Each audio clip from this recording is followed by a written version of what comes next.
Hey guys, Bilal here, welcome back to another video. और आज हम बात करने वाले हैं वन प्लस नोर्ड की। सही में वन प्लस अपना एक नया डिवाइस लॉन्च करने जा रहा है जो कि बजट स्मार्टफोन होने वाला है 21 जुलाई को ऑफिशियली, लेकिन आप उसे प्री ऑर्डर कर सकते हो 15 जुलाई को, यानी कि परसों। सबसे बढ़िया बात यह है कि अगर आप फर्स्ट लिस्ट में आते हो बाय करने में, प्री ऑर्डर देने में, तो आपको 5000 रुपीज के बेनिफिट्स मिलेंगे अमेजॉन पे। तो जाइए जल्दी से ऑर्डर कीजिए। अभी मैं सही में बहुत ही ज्यादा खुश हूं क्योंकि वन प्लस उसका बजट स्मार्टफोन लॉन्च कर रहा है। क्योंकि वन प्लस की प्राइसेस अभी ज्यादा हो गई है 30 to 40,000 रुपीज, लेकिन इस स्मार्टफोन की प्राइस होने वाली है 25,000 रुपीज। और स्पेसिफिकेशंस को कंसीडर करके आप कह ही नहीं सकते कि ये कोई बजट स्मार्टफोन है।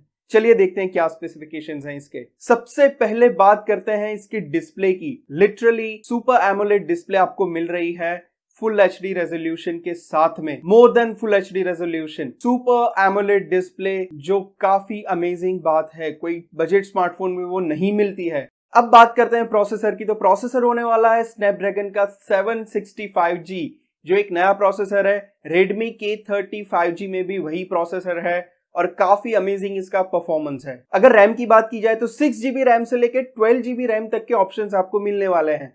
अभी आप मुझे ये बताओ, 12GB रैम वाला कोई डिवाइस क्या कोई बजट डिवाइस हो सकता है?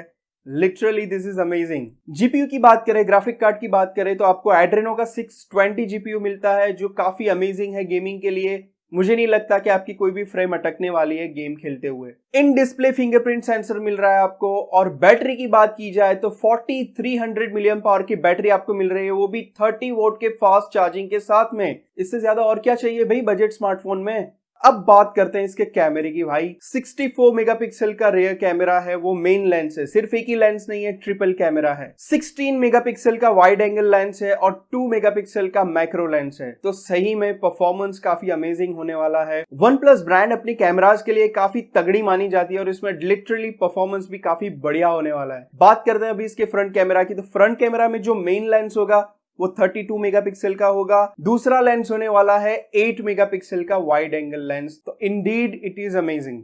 चलो अब बात करते हैं थोड़ी सी इसके बारे में। अगर आपको 25,000 रुपीज में ये सारी चीजें मिलती है, आपको सुपर एमोलेड स्क्रीन मिलती है, वो भी 90 हर्ट्ज रिफ्रेश रेट के साथ में, लिटरली ये गेम चेंजिंग चीज है सही में। तो परफॉर्मेंस तो काफी बढ़िया होने वाला है। जो स्क्रीन लवर्स हैं उनके लिए काफी अमेजिंग न्यूज है ये। तो चलो अभी आप मुझे एक बात बताओ, सबसे तगड़ी चीज आपको मिलती है 12GB of RAM, 6 to 12GB of RAM के ऑप्शंस। तो क्या ये अमेजिंग बात नहीं है? क्या आपको लगता है कि एक मिड रेंज स्मार्टफोन है स्पेसिफिकेशंस के मामले में? मुझे कोई एंगल से नहीं लगता है। सही में मैं काफी एक्साइटेड हूं इस फोन को लेकर, क्योंकि ये सही में गेम चेंजिंग स्मार्टफोन होने वाला है। और आपकी क्या राय है इस स्मार्टफोन के बारे में, मुझे कमेंट सेक्शन में जरूर बताएं। और आज के लिए बस इतना ही। आई होप कि ये वीडियो आपको पसंद आया होगा। अगर आपको ये पसंद आया वीडियो तो लाइक करो इस वीडियो को और अपने दोस्तों में शेयर करो। जो भी नया स्मार्टफोन लेना चाहता है 25,000 रुपीज में, उसके साथ शेयर करो और सब्सक्राइब करो इस चैनल को, क्योंकि एवरी सिंगल टाइम मैं आपके लिए नई न्यूज लेकर आऊंगा स्मार्टफोन्स के बारे में जो आपको काफी बेनिफिशियल होंगी। तो आज के लिए बस इतना ही। आपसे अगले वीडियो में मिलूंगा, तब तक के लिए गुड बाय।